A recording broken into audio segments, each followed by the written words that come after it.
VK Mishra present. हमारे channel पर बने रहने के लिए हमारे चैनल को लाल बटन दबा करके सब्सक्राइब करें और साथ में बेल आइकन घंटी दबाएं। जय श्री राधे कृष्ण। आप सभी का हमारे YouTube चैनल पे बहुत बहुत स्वागत है।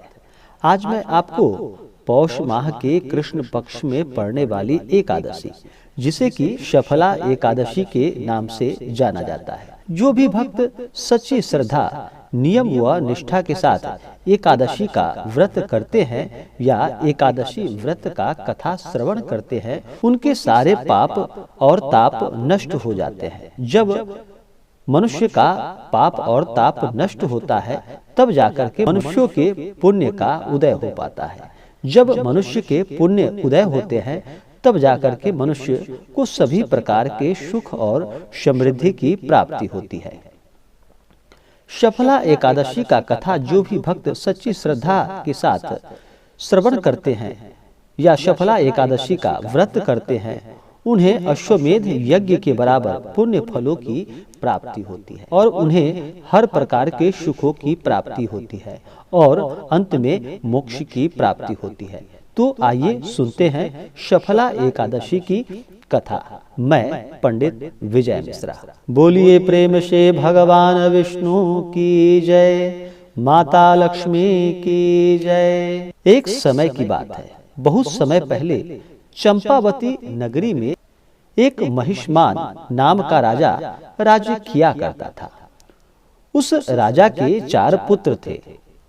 उन सभी पुत्रों में से उसका सबसे बड़ा पुत्र, जिसका कि नाम लुम्पक था, वह राजा का सबसे बड़ा पुत्र था और बड़ा पुत्र होने के कारण वह अपने हाथों से कभी पुण्य कार्य को नहीं किया करता था।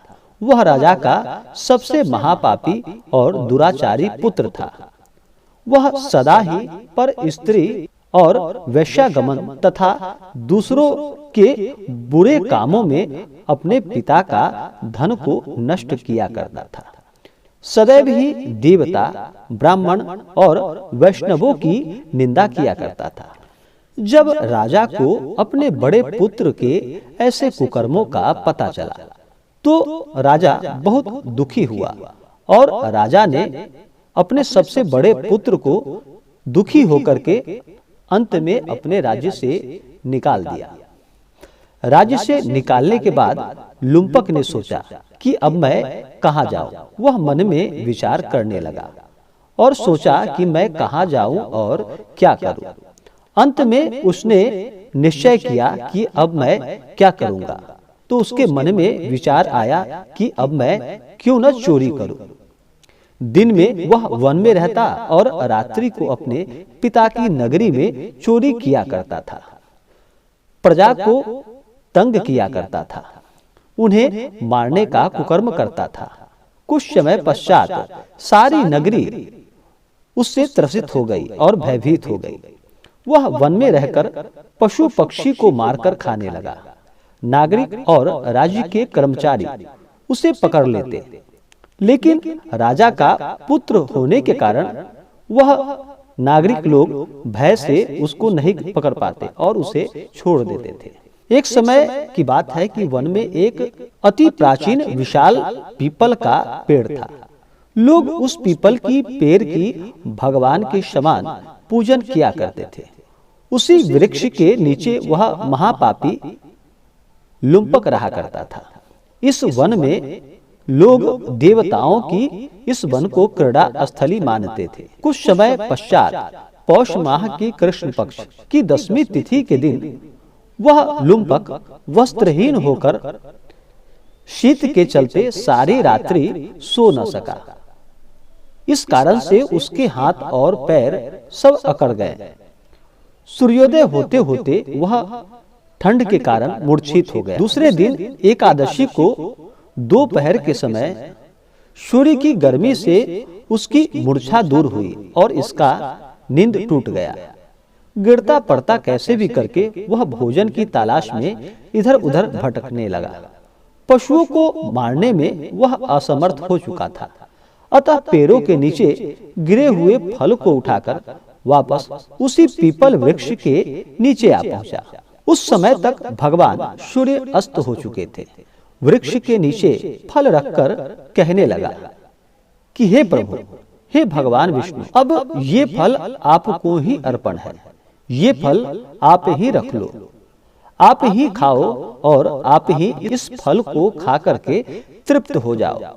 मैं इस फल का क्या करूंगा। उस रात्रि को दुख के कारण रात्रि को लुम्पक को नींद भी नहीं आई। तो इसके इस उपवास और जागरण से भगवान अत्यंत प्रसन्न हो गए। प्रसन्न होने पर भगवान ने उसे दर्शन दिए और उसके सारे पाप नष्ट हो गए। दूसरे दिन प्रातः अति सुंदर घोड़ा अनेक सुंदर वस्तुओं से सजा हुआ उसके सामने आकर खड़ा हो गया। उसी समय आकाशवाणी हुई कि हे राजपुत्र लुम्पक, भगवान विष्णु की कृपा से तेरे सभी पाप नष्ट हो चुके हैं। अब तू अपने पिता के पास जाकर राज्य की प्राप्ति कर सकता है। ऐसी वाणी सुनकर वह अत्यंत प्रसन्न हुआ और दिव्य वस्त्र धारण करके भगवान आपकी जय हो, भगवान विष्णु आपकी जय हो, हे दीन दयाल आपकी जय हो, ऐसा कहते हुए अपने पिता के पास चला गया। उसके पिता ने प्रसन्न होकर उसे गले से लगाया और उसे अपना समस्त राज्य का भार सौंप दिया और वन को खुद चल दिया। अब लुम्पक शास्त्र के अनुसार राज्य करने लगा। लुम्पक के स्त्री पुत्र आदि सारा कुटुंब भगवान श्री हरि विष्णु का परम भक्त हो गए। वह वृद्ध होने पर अपने सभी पुत्रों को अपना राज्य पाठ सौंपकर खुद भी वन में तपस्या करने के लिए चला गया और अंत समय में उसे वैकुंठ लोक की प्राप्ति हुई। अतः जो भी मनुष्य इस परम पवित्र सफलता एकादशी का व्रत करते हैं या इसका कथा श्रवण करते हैं, उन्हें सभी प्रकार के सुखों की प्राप्ति होती है और अंत समय में उन्हें मुक्ति की प्राप्ति होती है। जो भी सच्ची श्रद्धा के साथ इस व्रत को करते हैं, उनके सारे पाप और ताप नष्ट हो जाते हैं। तो बोलिए प्रेम से भगवान विष्णु की जय, माता लक्ष्मी की जय। तो आशा करता हूं कि यह जानकारी आपको अच्छा लगा हो। ऐसे ही ज्ञानवर्धक जानकारियां प्राप्त करने के लिए हमारे इस चैनल को लाल बटन दबा करके सब्सक्राइब करें, साथ में बेल आइकन घंटी दबाएं। वीडियो को लाइक और अपने मित्रों तथा दोस्तों के साथ शेयर करें। सुखी रहें और स्वस्थ रहें। जय श्री राधे कृष्ण। धन्यवाद।